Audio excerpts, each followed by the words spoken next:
coming down in 3, 2, 1.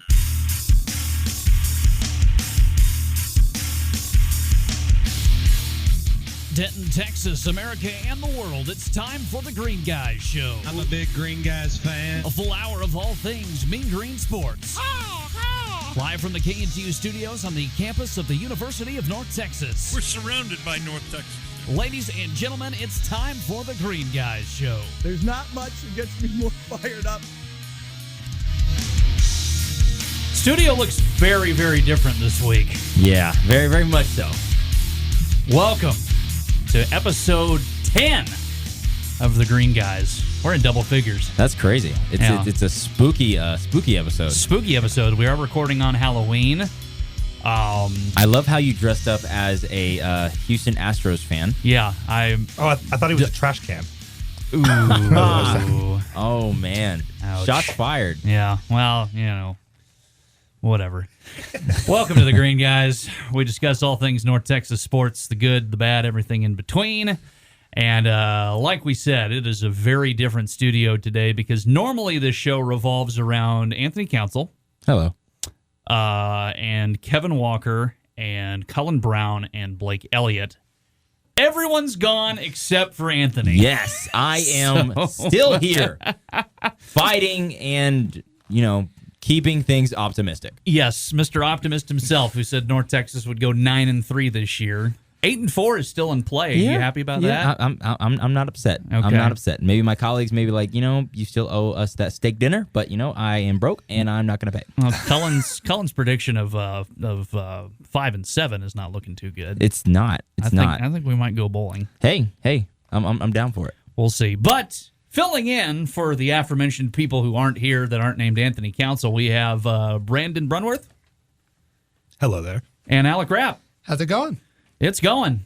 Man, this was literally pulled out of a hat last minute. It was. It literally was. Anthony got here. If I hadn't have gone out into the hallway outside of KNTU to see what the hubbub was of a class that just got out while I was waiting on you to get to the studio, we would have not ran into either of these gentlemen.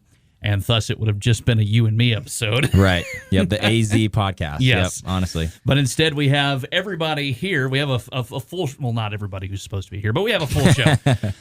So I have no complaints, and we'll jump right into it here with some football talk for North Texas. As the Mean Green came away with a big 40-13 win over Western Kentucky on the road, a game that I thought they had no chance of winning, especially after UTSA. But they come away with the victory, 40-13 again, and just what a win! Yeah, really. Yeah, really. After getting that win, after losing against UTSA, sadly, Heartbreaker. Literally, a heartbreaker that we should have won.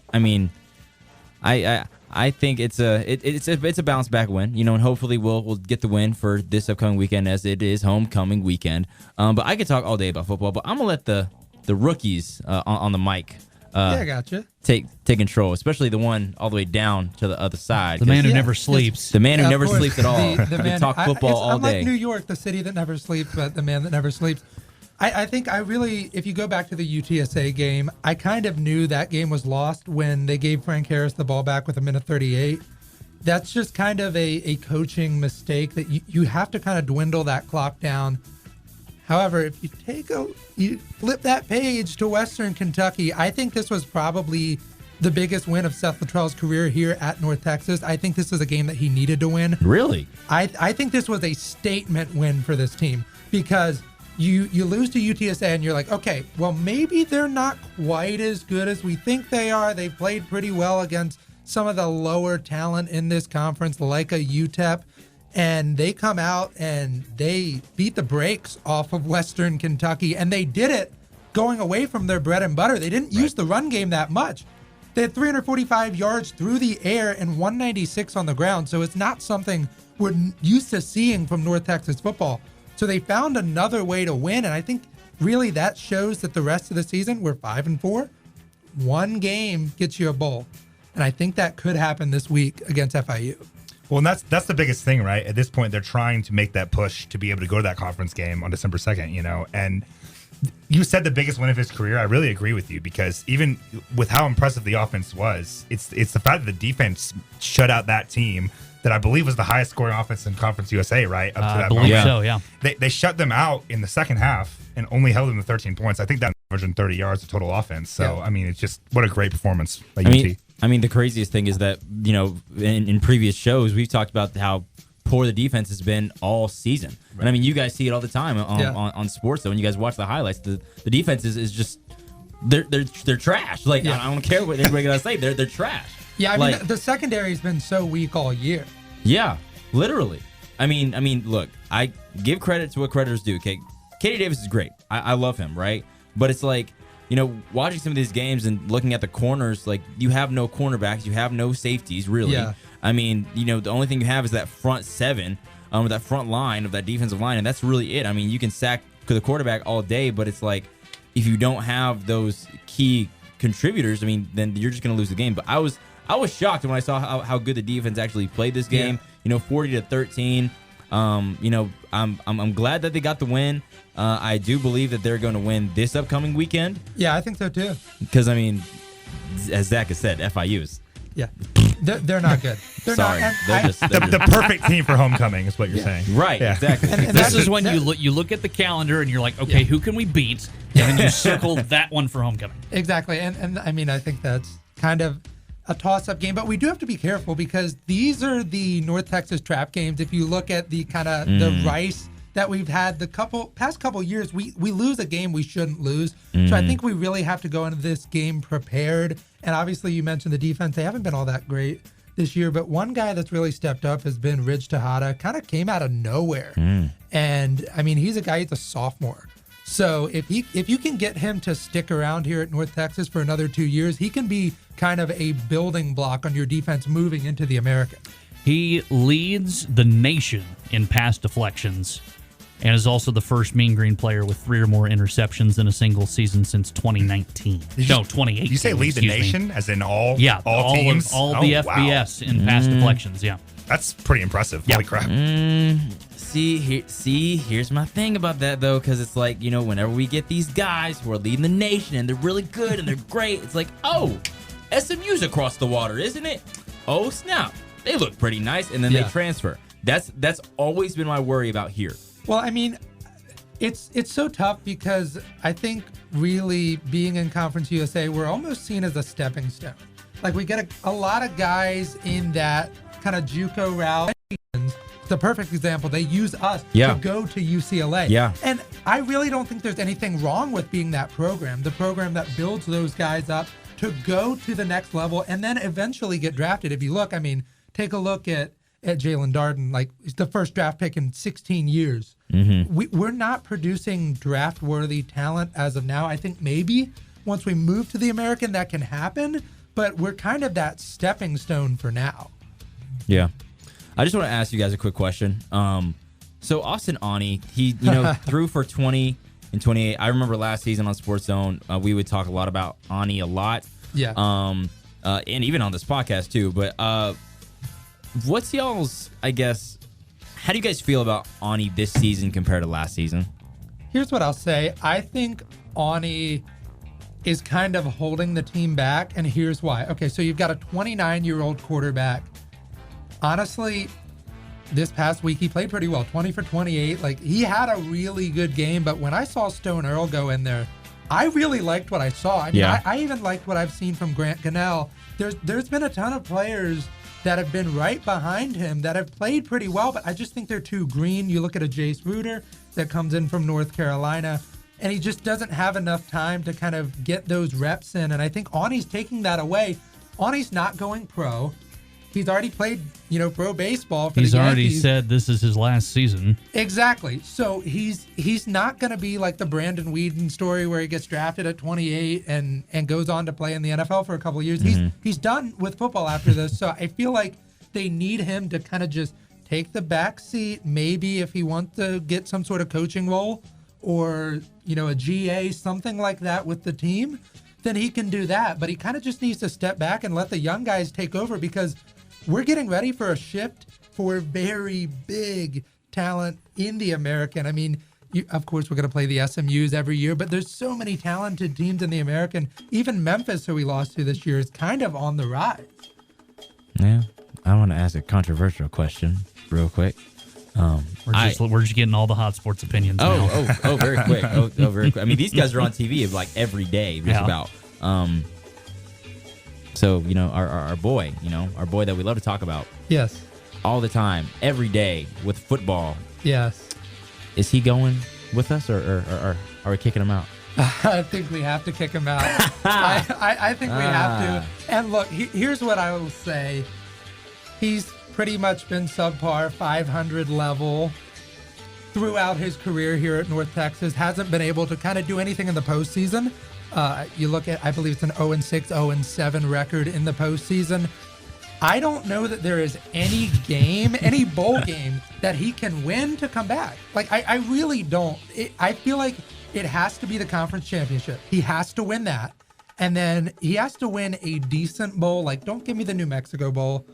Don't give me the Heart of Dallas Bowl. Like, you need, like, a substantive bowl game. Not these, like, hey, we're just going to... Give me a bowl game. We've run out of, like, give me things, a bowl game. So here's New Mexico. Like, New Mexico Bowl. There you go. How about the Bad Boy Mowers Gasparilla Bowl? There we go. I like that one. I like That's that a good one. That's a good one. That's a good one. Gasparilla Bowl. That's the thing. Or at least it was. I don't know if it still is. But moving forward, away from Western Kentucky talk, looking ahead to FIU this week. This is a game that North Texas is expected to win and probably win big. However, all of that being said, this is not last year's FIU team by any stretch of the imagination. FIU just came off of a 42-34 win over a floundering Louisiana Tech program this past week. And North Texas opens up, I believe, if I could find the Vegas line here, it is they're 21-point favorites in this game at home. So 21-point favorites. 21-point favorites are the How main often green. has that happened for UNT this season? Not at all. Not at all. Yeah. Maybe against Texas Southern if Vegas even decided to put out a line for that game. But what do you guys think of this? It's homecoming. You're expected to win. If you do win, you're bowl eligible again in a season where I think a lot of people thought that wasn't going to happen. Early thoughts on FIU? I mean, normally I'd say you say that stat, we're 21-point favorites, and this is a trap game for us. Normally I'd be afraid, but I think with how the defense has been, I don't think that you can be afraid of this team with how this defense is playing right now. I mean, we're talking about 2 defensive players of the week in the conference in 3 weeks, in the last 3 weeks. That's big. And holding how they played versus Western Kentucky, I'm actually not scared of this game at all. They give up a lot of points. They don't score a lot. They give, not too many. It's 34 points a game, but they only score 21 per game. So even that 42 they had last week against Louisiana Tech was a bit of an anomaly. So they don't even score as much as we are favored by. Yeah. Yeah. Okay. Yeah. They score, we are 21-point favorites on the nose. They score 21.1 per game this year. Maybe now I'm scared. Okay. Now I'm scared that you said that. Adorable. It's that point one. It's that point one. You got to be careful. But I mean, Brandon, you did mention it. It feels like a trap game, and I think really what it's going to come down to is, can the offense play clean? Can Ani not turn the ball over? And I think if he can do that, really, they're not going. I mean, the saying is good teams win, great teams cover. So I think this could be a great week for this team. I think they could very easily cover if they kind of clean things up offensively. And if they play like they did last week against Western Kentucky, I don't know that they give up a point defensively. Like, I genuinely don't know if there's a single point that FIU is going to score because the defense dominated Western Kentucky last week. Now, you dominated a team that you were supposed to lose to by double figures defensively. Right. FIU should not be a problem, but Yeah. I'm feeling. I'm like the rest of y'all. I'm feeling good about this week. Yeah. Anthony Council, your opinions? You sure you want me to go? Okay. Well. I think they're just going to win the game, and I think that UNT is going to put up a fight, and it's going to be great. No, I'm just kidding. We're going to destroy FIU. It's going to be a romp. Ladies and gentlemen, we're going to destroy FIU like we have in the past years. They're not going to score a single point at all.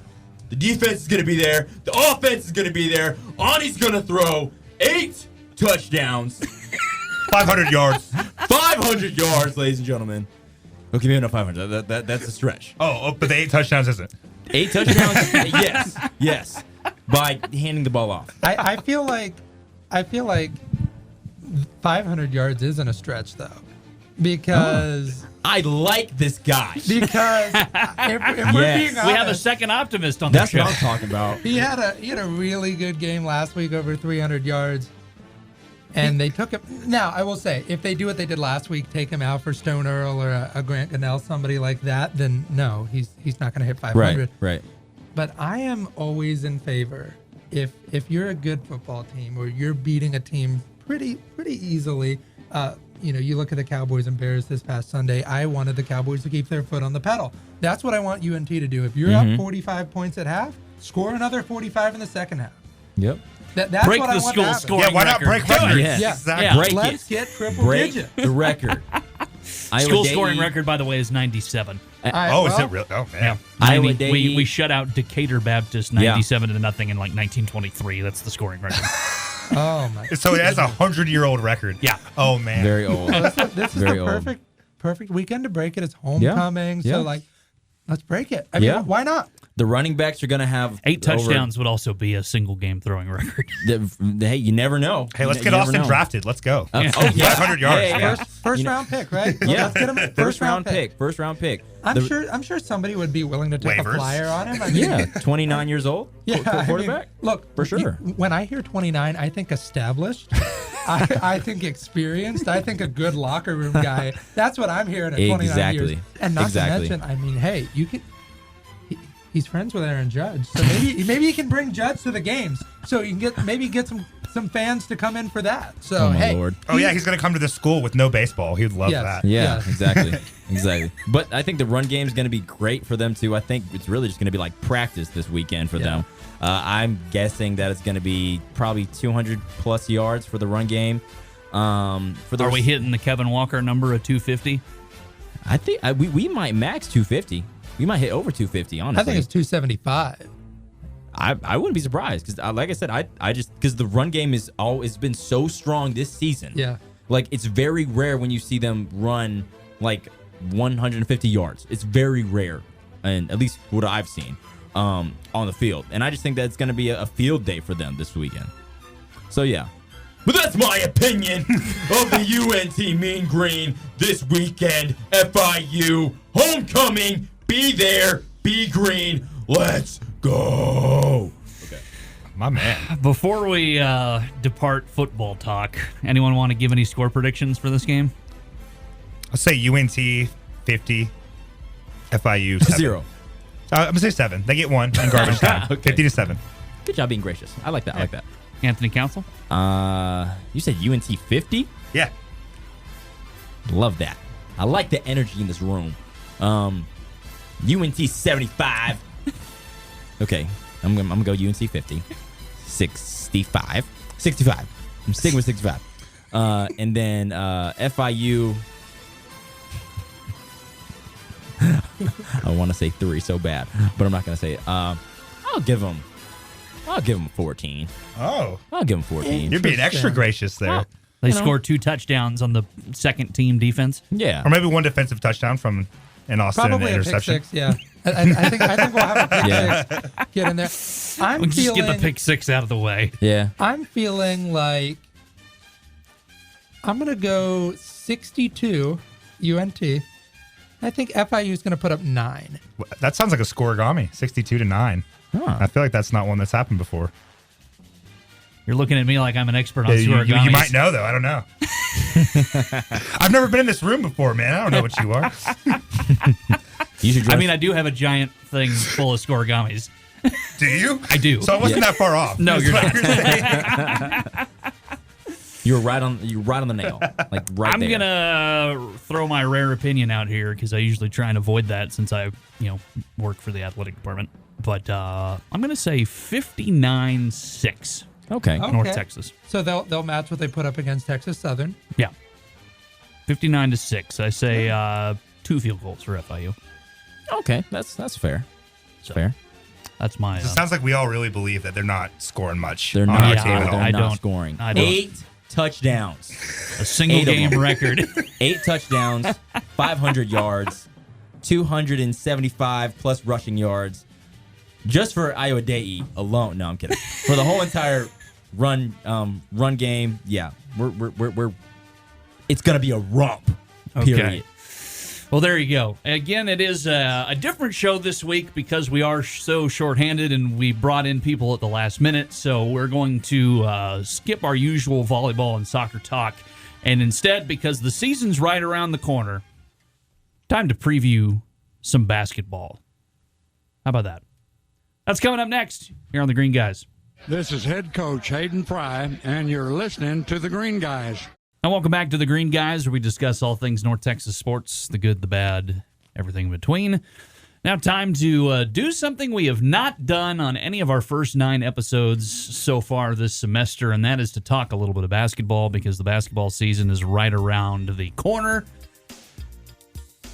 We have music. We got music for this. Oh, Zach, you did it. Oh, I had some time to kill, so I was I went with Curtis Blow. Good choice, gotta say. Yeah, so, but first, men's basketball set a record for wins last year, made the NIT, couple rounds deep. But early thoughts on this men's basketball team for North Texas. What kind of year are you thinking they have? What does the roster look like? Let's hear it. We went back to back to back, right? Yeah, this be searching for the 4th one this year. We the 4P. going back to back to back to back. That's what's going on around here in the mean green city of Denton. That's what's going on. We still got TP5, President Tyler Perry. We got Aaron Scott, rookie of the month, like just one of the best freshmen that has balled out for the mean green UNT basketball team. And we have some highlighted transfers as well. That I'm very excited to talk about. But guys, I can talk about basketball all day. That's just me. But what do you guys think about this? I mean, you already mentioned it with the transfers. I'm real excited about Huntsberry. What he can bring to this team. Can he push the ball up? Can he get the ball to his teammates so they can score? We're going to see, but I think that it's important for us to have a good showing this year, considering we're moving conferences after this year. I think you need to take advantage of the fact that we're still in Conference USA this year. And I think we're going to do it. I think we're going to four-peat, as he just said. Yeah, I mean, I don't want to be the Debbie Downer here, but I think I think you have to take a realistic look at Conference USA right now. I think we're seeing a field that probably has the least amount of competition for North Texas. I don't think Louisiana Tech is nearly where they were last year, losing Kenneth Lofton.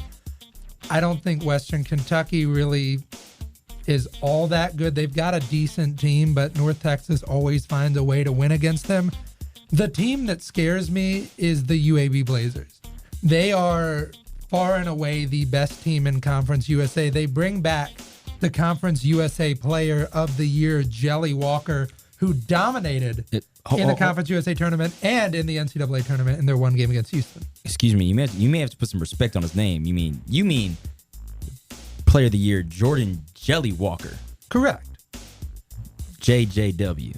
Yes, my apologies. But I do like Jelly better. It flows. When you have a so much name better. that's Jelly. I mean, he's a baller. It's such a good name. But I mean, I watched him in that game against Middle Tennessee State where they went to triple overtime, dominate, and he's the reason that UAB won that game. He's the reason that UAB even had a shot in the NCAA tournament. They competed pretty well against a Sweet 16 team in Houston who was the number 2 seed in their respective conference. And I mean, 82-68, I mean, not everybody can beat Purdue. Yeah. Not everybody can beat Purdue. Yeah. Not everybody gets to be the mean green. Yeah. I'm a little worried about UAB. I'm optimistic because North Texas kind of finds a way where the years that they're not favored to win the conference, they come out with a chip on their shoulder and they find a way to win it anyway. Have they been favored in any season under McCaslin to win the conference? I'm trying to think back. I don't think they have, because if you look, so 2020, they lose Dengu, and they lost a couple ball handlers there. Next season, I think they were second or third, and then Javion Hamlet leaves. Then I think they fell to sixth or seventh last year. They were pretty far down the They list. were way down the list last year. Preseason? Yeah, preseason. And then they still went on to win it. So They still won the regular season title. Right. And then, of course, the abysmal Tech. 42 to 36 game that was more of a football game than basketball. Yeah. I mean, I think for UNT, I think that this season, I think we're going to have a good season. I mean, we're bringing back a lot of the guys. You mentioned it before, Huntsbury. I mean, 2022 North Sun Intercollegiate Conference Newcomer of the Year. Averaged 19.6 points per game last year, 4.7 rebounds, 4.3 assists. I mean, I think he's going to make a huge impact for us. And I just believe that just with our roster, especially with TP5, or what I like to call is Prez Perry, him going to the Dame Lillard camp, I think that boosted his confidence to a whole nother level. I mean, look, we saw him make buzzer beater shots like nobody's business all season last year. Yeah. And I think after that camp, talking to Dame Lillard, boosting his confidence, I'm not going to call him an underdog, but people were calling him an underdog. I'm not going to lie. Like him being an underdog player, even though I don't think he is, and I'm sure you guys don't either. No. Well, I mean, he's an underdog, but he's got that dog in him. Exactly. I mean, you look at last season, you mentioned it, so many buzzer beaters he hit. I know that Virginia game in overtime, he wishes he could have that shot back, because that ball almost went in. Hey, man. But I think he's going to come out this year, and he's going to have that chip on his shoulder. Hey, man, shooter's going to shoot. He doesn't wish that he has that ball back. That's a growing moment for him. And I mean, looking at the things that he's done in the off season, going to different camps, playing against some of his old teammates back in Coffee. I mean, he's balling. And I mean, I was looking at the news for, I guess, like just the outlets that came out with UNT basketball. He just wants to win. At the end of the day, he just wants to win. I'm sure he still thinks back about that La Tech game over and over and over again, wishing that they won that game, because they should have won that game. But all he wants to do is win, and I know that the whole entire team wants to do the same. Well, you're talking about that underdog mentality, right? I think it's important to realize that he doesn't want to be a sixth man of the year again. I think that's something alone to fuel him. Coming in here, crack the starting rotation, be the man on this team, which is what he's got to be. Yeah. I mean, looking at their schedule, they play Southern Nazarene. That's how you say it, Nazarene. Okay. Nazarene. Southern Nazarene, November 7th at the Super Pit. And, throughout this season, up until probably December, down into December 22nd is when we really get into conference play, where our first conference opponent is going to be UTSA, then FAU, and a little bit down the line, January 21st is that game that's going to be circled against UAB, and that's going to be a big game. And I think that with all these other games that they're going to be playing, I think that they should have meshed quite a bit for the UAB game. Well, one game that I've got circled, starred, whatever you want to do to it, is March 4th here at the Super Pit. It's Western Kentucky. I think, I know obviously I said earlier, I don't think Western Kentucky's nearly as talented, but I do think that could be a game with some serious implications. Probably not for North Texas, but I do think for Western Kentucky in terms of seeding. I think by the time you get to the last game of the year, you're probably going to have North Texas, UAB at the 1 and 2 seed. And so it's kind of be like, okay, where's Western Kentucky going to fall? And that's always a fun game to have here at the Pit. I would love to see the Pit packed like it was for that Louisiana Tech game in February, but I mean, that is such a big game, especially to end the year. Sure. You've got you go back to Western Kentucky a couple years ago, and Tavion Hollingsworth bricking 2 free throws, them taking it to overtime and winning it to win the conference. There's just so much history in that game, even just in the last 4 years. Yeah. But they might want revenge for what our football team just did to them too. So you never know. Any non-con games you guys are looking forward to? Just to run through the list here, it's a Southern Nazarene a week from today. That's November 7th. You got St. Mary's College. Fresno State comes to the Super Pit.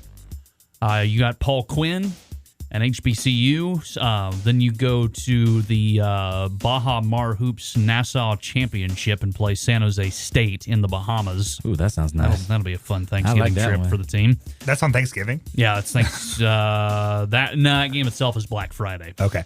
They play Friday, Saturday, Sunday. But it all depends. It's a bracket, so it depends on if you win or lose and where you go to who you'll play on Saturday and Sunday. Honestly, There's Omaha, UT Arlington, Grand Canyon, UMass, and then conference play starts. UT Arlington's not projected to be any good, I'm assuming, right? I don't really don't think, know. I don't think they're as good as they have They been. used 'Cause to be decently. They controversially Yes, they really were. fired their head. I can't remember his name, but they fired their head coach who had them like winning Sun Belt titles left and right. Right. And said goodbye, and they haven't been anywhere I was close to what actually they were I since. attended that school during that During time. that It was era. super Okay. fun. It was very fun. And then all of us were just like, well, now we have no other sports to watch. I think it'd be fun if that's a competitive, fun game just because of how close in proximity we are to them, Little SMU preview kind of. Yeah, I mean, I like the prospects of playing UMass again. I thought that was a fun game last year, and I think it could be a really fun game again this year. You go up to Springfield, and if I'm not mistaken, I know that Scott Cross, that's the name I Yeah, was trying to there think it of. is. you've got the Basketball Hall of Fame up there, so I know they're playing that in that area. So you've got kind of the fun, you're Naismith, and so you're in that area. It's a very nice area of the country. I was there over the summer, but I mean, I think UMass could be a really fun game. honestly, I'm interested in that St. Mary's game because St. Mary's has always been a very They're pretty hot- good, right? There always have been from what I've seen. I think I saw them face Gonzaga last year. They're a hot shooting team. Yeah. They're always able to shoot threes, and if I'm not mistaken, we did have one of the best defensives against the three last year. And I think that game's going to be, even though it's like the second game of the year, I think that could really put some things to the test to see, okay, what have we really been working on in the offseason?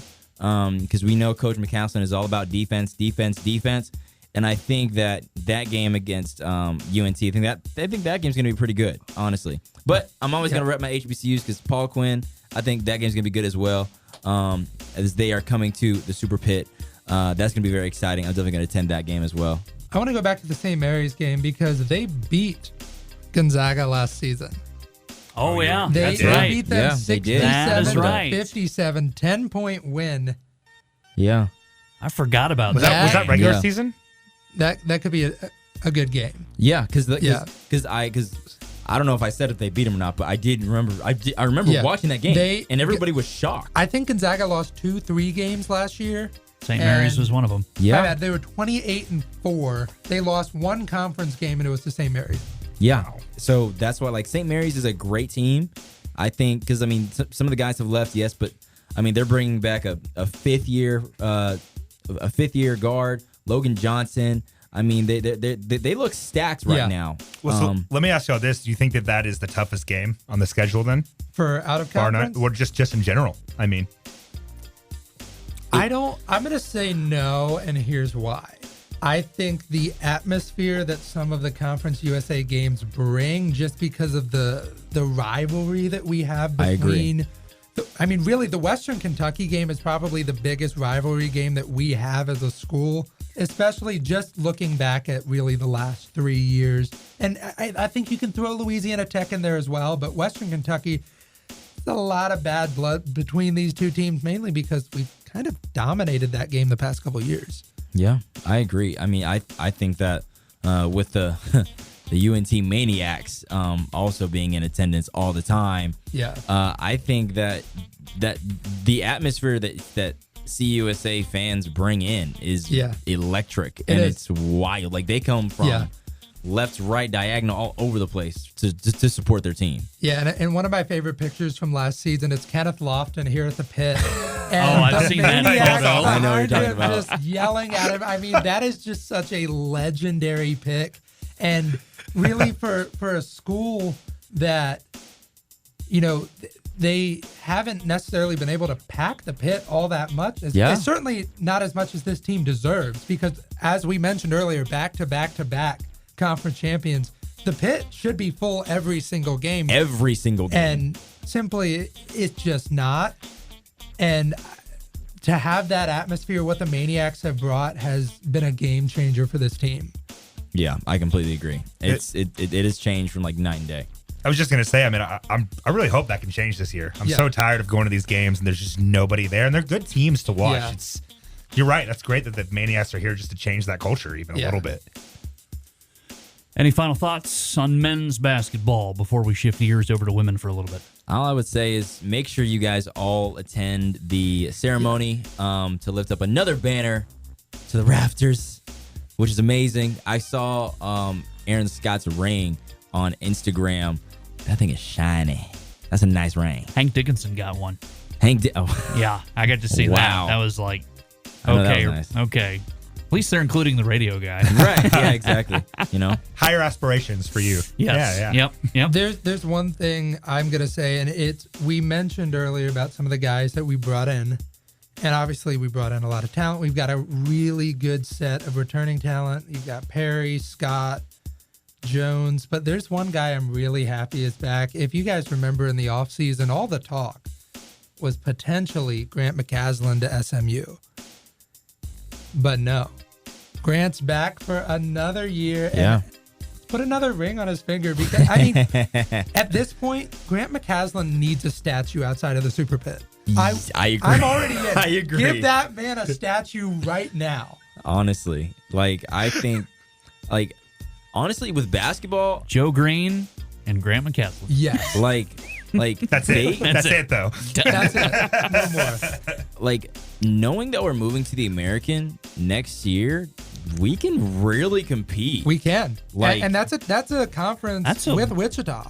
That's like the American next year is going to be low key a really good basketball. It's going to be a Yeah. good basketball conference. Well, so going back to the population part of games real quick, do you think that move to the American alone is going to fill out the seats more? Ooh, Honestly, that's interesting. Okay, if we're talking all sports, I really do think so. I think it can. So do I. Yeah. I think you're going to see the school continue to grow itself. And I think if we continue to make this move, we've done a really good job, I think, the last couple of years of trying to put things more of an athletic standpoint. Obviously, it's a fine arts school, but if you can put the emphasis on athletics and have good, I mean, you're talking, you've got obviously a dominant men's basketball team. The women's basketball team looks good. We just had softball win their first conference championship, and then the soccer team, they're 28 consecutive winning seasons. So we have a very good foundation athletically. It's just, can we get the students involved? Yeah, I agree. I completely agree. I think My favorite quote is athletics is the front porch to every university, whether you That's like it a or great not. quote. Yeah. That's a a good great quote. quote. Wow. yeah, So whatever your athletic program does, shines a bigger porch light on the rest of it. it's very true. It's very true. But you were saying, I interrupted you, Anthony. Oh Counsel. no, you're fine. You're fine. I just think that the UNT men's basketball is gonna have a great season. I think that their mentality is to come back and knowing that TP Prez Perry is really the captain of this squad right now. Yeah. They're just gonna follow his lead and just let him take control. Honestly, so, but yeah. Shifting gears over to women's basketball. We'll talk a little bit of women's basketball, and feel free to pepper me with questions since I'm their play-by-play voice if you guys want to. So, women's basketball, what do you like and dislike? No, I'm kidding. But the women's team coming off another great season last year. They went 17-13. They finished second in the West Division.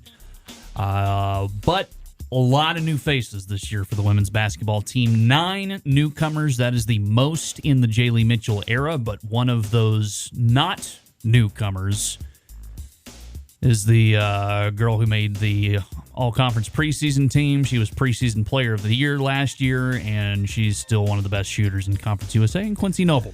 Q. She is the GOAT when it comes to women's basketball, in my opinion. She should have a statue, too. Let's erase that. Third statue, Quincy Noble. That's what I think. That's what I think. I mean, the Q is just her leadership alone, like take everything aside from basketball. I mean, I remember there was a time when she was on Sports Zone with us when we worked together. Yes. I mean, her charisma, her leadership, the way she just handles herself just as a person, that speaks volumes. And I mean, it shows on the court constantly, consistently, on a day-by-day basis. I mean, she's definitely the leader of that squad. I do believe that this team is going to be very, very good, especially getting a new assistant head coach as well with Tez Dumars and yeah. Alex Furr. Yeah, getting Tez Dumars as your new assistant head coach, that's huge. Has a lot of basketball knowledge. He played on all levels, collegiate, the pros. I mean, I think it's gonna be a really good season for the women. Yeah, I think they've got that potential. Obviously, you mentioned Quincy, just the way she handles herself on and off the court. She is the perfect person. You look at Maddie Townley, who you can argue was the leader of the team last year. Mm-hmm. If I could pick anybody to be in her place, it's going to be Quincy Noble, because just as you mentioned, the leadership there, and I really do believe that she can take this team to great places. We saw flashes of greatness last season from this team. They make it to the WNIT. They fought very well in that game against Tulsa, and ultimately they lose it. But I think this team has a potential to. They might be the second seed, I think. You're calling it second seed. I'm going to say the second seed in the conference. I know a lot of people are worried. 9 newcomers, as you've mentioned, but I mean, Jacqueline Moore comes in, averaged 17 points. Ooh, boy. Yeah, that's big. There's a lot of talent that's coming in here, and I think if they can get them to mesh well together, which I think they will, they are going to be a very scary team in this conference. Yeah. Jacqueline Moore, by the way, transfer from Incarnate Word. North Texas as a team last year attempted about 500 threes. Jacqueline Moore alone at Incarnate Word put up 222.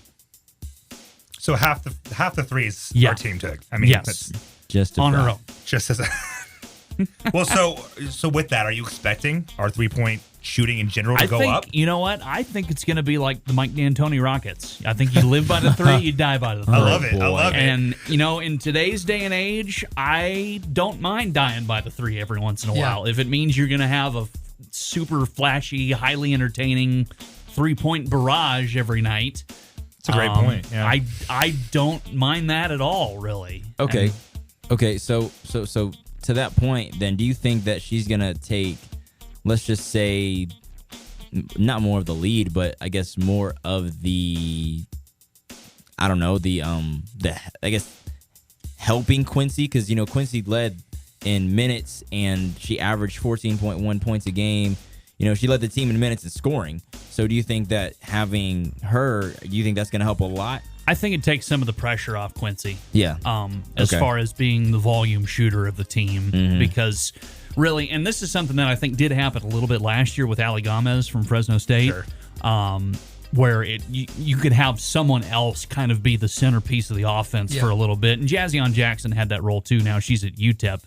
But I do think bringing in more kind of alleviates some of that, where it doesn't have to be the Quincy Noble show every night. she takes on those roles instantly. Yeah. So I think it's gonna be really interesting to see that dynamic in terms of how they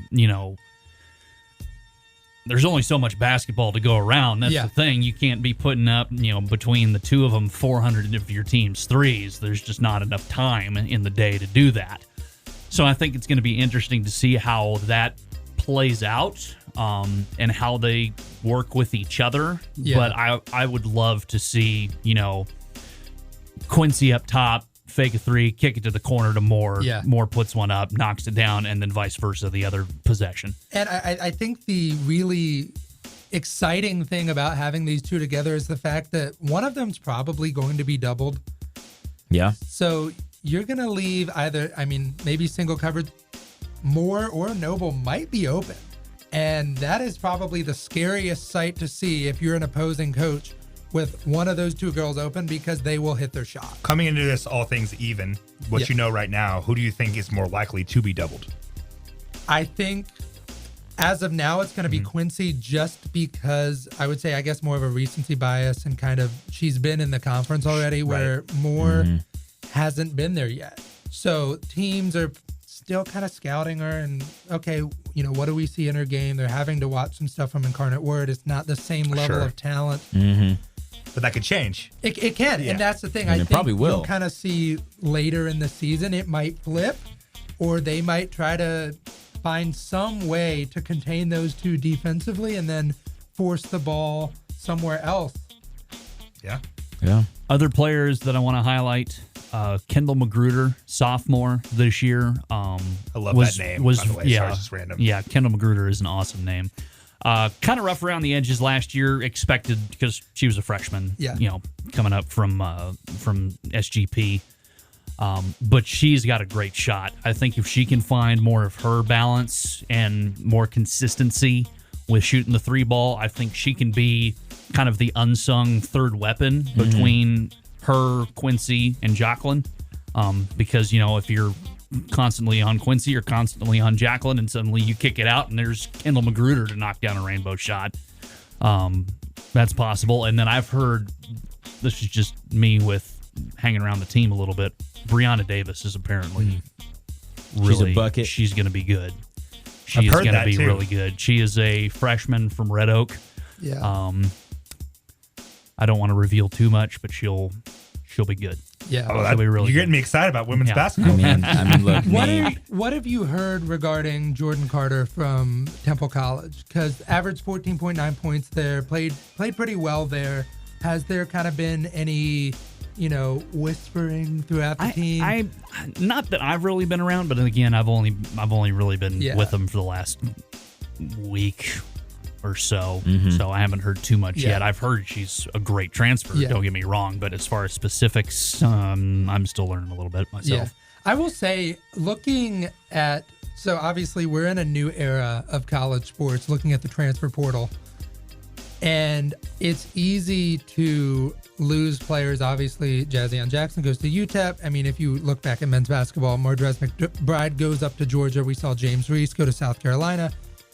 I feel like both coaches, Coach Mitchell and Coach McCaslin, have done a phenomenal job using the portal, getting players that most coaches probably aren't looking at, if we're being honest, going the JUCO route, or it's just a lower D1 school, D2 school, and having them be stars here. I mean, Quincy Noble transferred here from New Mexico and has been dominant ever since she set foot on campus. Yeah. I think both, and I don't think Coach Mitchell gets enough credit for that. She does really. not. she does not. With using the portal, because, you know, there's, I mean, like you said, Quincy Noble is the most perfect example. Now you've got Jacqueline Moore in here. Yeah. You've got a couple others as well. I mean, Jalen Mallard coming from South Jalen Mallard Alabama. from South Alabama. She was a transfer. She's probably going to be one of the play at the 4 or 5 this year, since there's no more Maddie Townley. You'll probably see her down low a little bit more. So yeah, I don't think Jaylee gets near enough credit as she should for using the portal like she has over the last couple of years. Yep. I mean, what I remember going to an event at Apogee, and Jaylee Mitchell was she was talking about the team and about going to I think Puerto Rico for Puerto Rico. Not just for vacation, but for basketball purposes, getting buckets basically. And she's excited about the team. And I mean, they look good. And I mean, you've seen glimpses of them as well. But what do you think is going to be what's going to be the next step for them this year? Like who do you believe has to take the next step for this team to succeed? I really think the person who's got to take the next step the most is Tamisha Lampkin. Because with no more Maddie Townley, Jalen, don't get me wrong, both Jalen Mallard and Tamisha Lampkin are amazing athletes and great basketball players, but I think you need someone to replace Maddie Townley in the sense of someone who's extremely, extremely coachable, will take a charge even if it means taking a punch right in the mouth.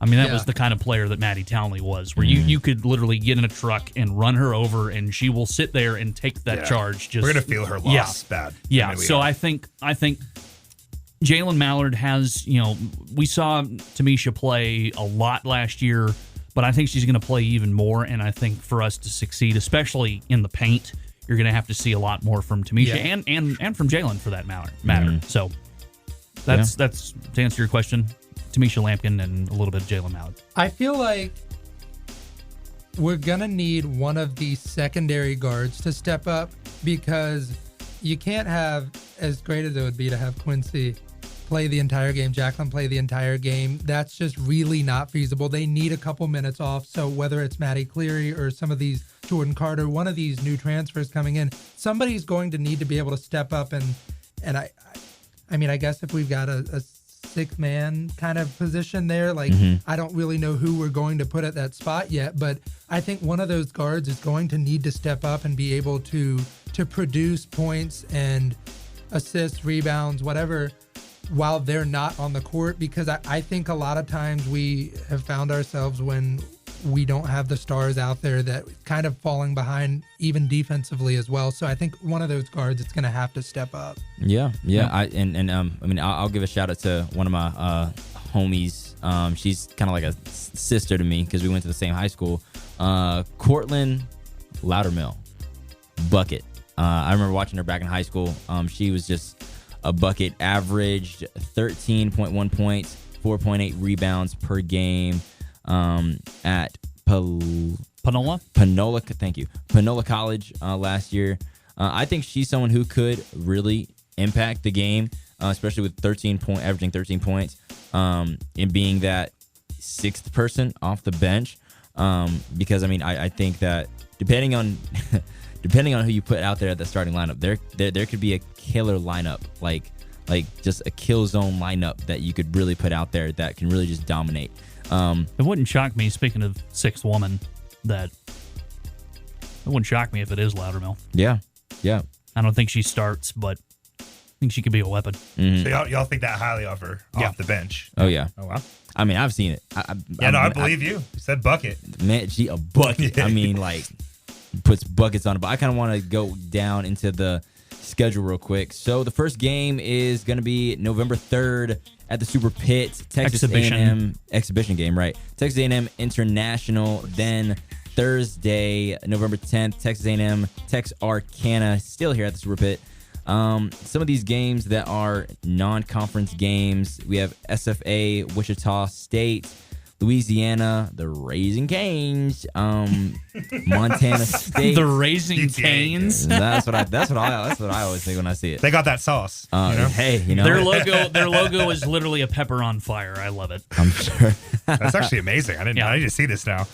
Montana State, UTA, Oklahoma State, SMU, the real HU of Howard, and Georgetown. Then we kind of go into conference play going into December 29th. I'm not trying to take over the show, but oh wow, it is actually a chili pepper.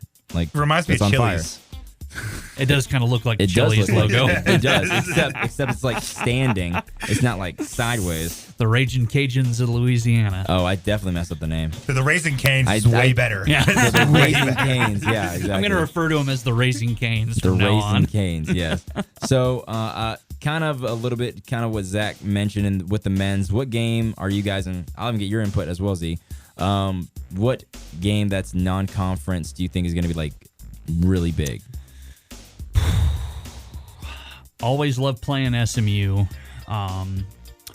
Another thing I want, before I dive into that, another thing that I want to make a note of, the schedule is wonky when it comes to non-conference this year for women. Really? 5 of the first 6 games are at home. And then, you're right. And then in December, not a single home game. 7-game road trip in December. I'm going to be traveling a lot in December. Yeah, you are. That sounds like your life right now, though. Yeah, I mean, that's pretty much. But yeah, you go. So after you have the home Thanksgiving tournament against the Raging Cajuns of Louisiana and Montana State, then you're at UTA, at Oklahoma State, at SMU, at Howard, at Georgetown, at Florida Atlantic, at Miami. And you don't come home until January. Yeah, you go from November 27th to January 5th without a home game. Oh, my goodness. Without a home game. That's brutal. That could be your we'll really figure out what this team's made of Yeah. on that 7-game road trip. It's not all brutal road trips because it's not like you're flying everywhere. You can drive to Oklahoma State, you can drive to SMU, you can drive to UTA. Yeah. But still, when you're away from the Super Pit for a month, That's really 5 weeks, How did that get scheduled? I have no idea. But man, talking about out-of-conference games that we have left, Wichita State, I think, is one more that you have to look at just for the girls to get their sweet revenge from last year. Heartbreaking 3-point loss last year. Very important, I think, just for their momentum. Yeah. Just to feel that's early in the season. They can feel good about what they're doing, get their revenge early. I'm excited for Wichita State. You mentioned the Raising Canes, and I'm going to go with that game, and here's why. It's on Black Friday. Everybody knows you go out shopping. There's something we're going to be shopping for, and that's buckets. Or chicken. Well, that is true. We might be shopping for Chicken some and buckets. Buckets of Buckets chicken. of chicken. Yeah. I think we're going to get some buckets that game. I think we're going to get buckets all season. Golden State has the Splash Brothers. Let me go ahead and coin it, the Splash Sisters. Oh, Okay. Quincy Noble, Alliteration, Jacqueline Moore. too. That is going to be a dynamic duo this season. I am really excited to see those two on the court. That's gonna be. I'm from what Zach has already said. I am, and he's not the opinionator on the show because this is run by UNC students only. I'm very excited about this season for them. I am too. I'm very excited. I think they have a pretty good chance to be better than they were last year. And last year was a really good year. Yeah, it It's fun really last was. year, yeah. Dare I say 20 plus wins? I think they might win. I'll take it. 21. I'll take 21. Yeah, I was going to say 21. Yeah. Okay. 21. I think they get right there, but I think they hit that 20 win mark. So who do you think is going to be the biggest? I guess not to be the Debbie Downer, but the most challenging team when it comes to conference play this season. I'm going to say Middle Tennessee. Because I always want to say Rick Stockstill, but that's their old football coach. And now I can't remember his name, the head coach of Middle Tennessee women's basketball. But he is a wizard when it comes to any time they lose a player, he finds a replacement who's just as good or better. And Is it Rick Insell? Rick Insell, Yes, that's it. Rick Insell. Yeah, wizard of a coach. And he went out. He had the Hayes twins, I think it was. They were really good for a long time for Middle Tennessee. Lost them last year. Guess who he goes out and gets? Marshall's leading scorer, Savannah Wheeler. He's really good at recruiting. Yeah. That's wow. Well, it's no secret either. They're leading the first place votes. in Yeah, all they the got polls. they got 9 yeah, first place it's- votes this year. So they'll be the team to beat. But yeah, that's just it's all anytime you go to Murfreesboro, it is the glass house there. It is tough to win. It is very tough to win. I'm going to go with Louisiana Tech, the Lady Texters. I think they've got I a like that pick. I mean, they've got a solid roster. Kiana Walker is the preseason player of the year, and obviously you can only take that. You pretty much take that with a grain of salt. I mean, Yeah. you never know how a player is going to play, but they've got such a talented roster returning. I believe that they were the conference winner last year, correct? They came. Or they- no, they no, were they were second place. Second overall. Yeah, we were third overall, but Behind- no. I think, did Middle Tennessee State win it last Didn't they year? win? Yeah, I thought Yeah, they did middle last year, middle yeah. won it all. That's right. It was a close game, though, between them and La Tech in the final. Yes. But I think Yeah. the Lady Texters are going to get some revenge this year, and I think they're going to have a really good year. That wouldn't shock me. I like that pick. That's a really good pick. Kiana Walker is dangerous, and Yeah. Brooke Store always. She's another coach that no matter what happens, they always have a good team there. So I'm actually gonna go with that one. I mean, I think the Lady Texters are well. Over Middle Tennessee? Because that's where my vote goes. I mean, think I'm as still well, voting Middle yeah. Tennessee, but I do like the La Tech pick. I mean, Middle Tennessee just looks really good. Like, they do. just look even very Charlotte scary. looks pretty good too. I mean, this is a really, I feel like it's almost an even field, if that makes sense, in the conference. I feel like there's a lot of good teams. Like I feel like there's more good than bad this year. Yeah. Like anyone could win it this year. Yeah. Like, I think every team is really deep this year. Yeah. But Slightly changing subjects. You want a team that I think is not gonna win the conference, but I think could really make some noise, even though they were poo awful last year. Who? UTSA, Yeah. Really? purely for the reason of their head coach, Yeah. former Texas head coach. Oh, man. And now Hey. I've forgotten her name They too. just got Don't her. tell- No, they This- got her last year. Okay. Don't But tell she's- Kevin. Don't tell Kevin Walker that. He'll get upset. I mean, they've got Jordan Jenkins too. Yeah, they So- went out and got Karen Aston. She was at Texas, controversially fired by Texas and landed at UTSA. They were bad last year, but they literally were in every single game. Well, and- they would pound for pound trade punches with you.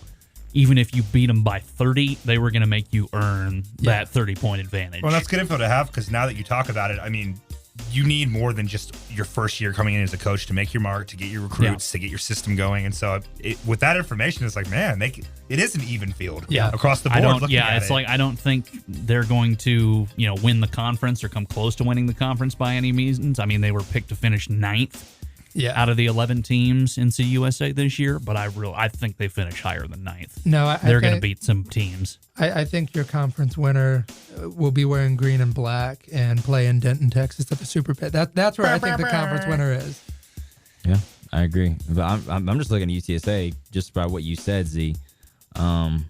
I think she's gonna bring the fight out of them. No. Yeah, it's all about having a good coach. It really is, because I mean, what a coach brings is culture. Yep. And if you've got a good culture as a team, you can go really far places. So I think that's definitely a team to watch. But going back to culture, though, I mean, that's why I love Jaylee Mitchell. The culture here at North Texas is phenomenal, and I think that's why this is the year they make that big step. Sure. And they win the conference. Well, talking about how even this table is of teams across the board, are there any on the schedule in conference that you mark as a W before we get there? The Are Florida there schools. any? The Florida schools. That's it? Unfortunately. Okay. Yeah. FIU. Well, FAU might Put win up a a fight. handful here and there, but Yeah. But just the Florida schools are the Just only the ones. Florida But schools. didn't we get beat last year by one of those Florida schools? Or am I thinking men's? I might be switching it up. I think you're thinking of I men's. am thinking men's. think. Yeah, I think you're right. Yeah. But yeah, the Florida schools really don't But so scare the me, other but- 9. But the other 9 are good, but I mean, bringing up the Florida schools, the last 2 games on that 7-game road trip at FIU, at FAU. So if we're exhausted from playing our 6th and 7th game on the road, watch out. Yeah. Now, one that I would circle, not as a win, but just a game to watch, is March 2nd. It's going to be in Murfreesboro against Middle Tennessee. That could decide a lot. That could That's be a going to conference be a deciding fun game. That's going to be a really fun You said game it's really watch. hard to play there, right? Like they have a great atmosphere and everything. Yep. They love their women's basketball in Murfreesboro. Yeah. Which is really cool, by the way. Yeah. I love I that. think what we need to do is, I think this is the year that we got to get the Maniacs out there for women's basketball games. Please. Get that culture going. So what I'm hearing is we need to get a giant bus, That's and we all in We're the all Maniacs going to need Tennessee. to go to Tennessee. That's we're what going I'm to talking Tennessee. about. Yeah. Mark it on the calendar, boys. All right. March 2nd, March be there. 2nd, 2023. It's just 30 minutes Road trip. outside Nashville. Because the only 10 I see is us making 10 plus buckets on Middle I Tennessee. think you mean winning by 10. winning by He's like, dang, that would have been better. 10,000. The only 10 I see is us winning by 10. Yeah, what he said.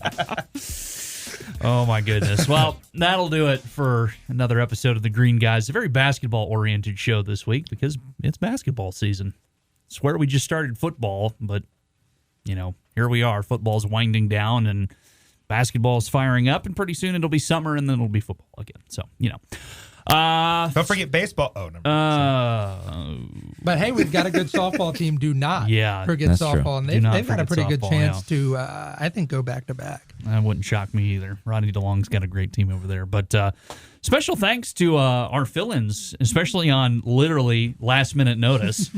We bumped into y'all in the hall and said, hey, do you want to join the Green Guys this week? And y'all said yes. So to Brandon Brunworth and Alec Rapp, thank you for joining us. Of course, it was a lot of Thanks fun. for having us. But what about me? For Anthony Council, Oh, thank you. I appreciate it. who is always here, I am always here. rain or shine. Yes, always. That's Mr. it. Optimist. Mr. Yes. Optimist of the Green Guys. But that'll do it for another episode of the Green Guys. Zach Babb signing off for now. Go Mean Green. Hey everybody, this is Jaylee Mitchell, head coach of the University of North Texas women's basketball team. And you are listening to The Green Guys. The Green Guys. The Green Guys. The Green Guys. The Green Guys. The Green Guys. The Green Guys.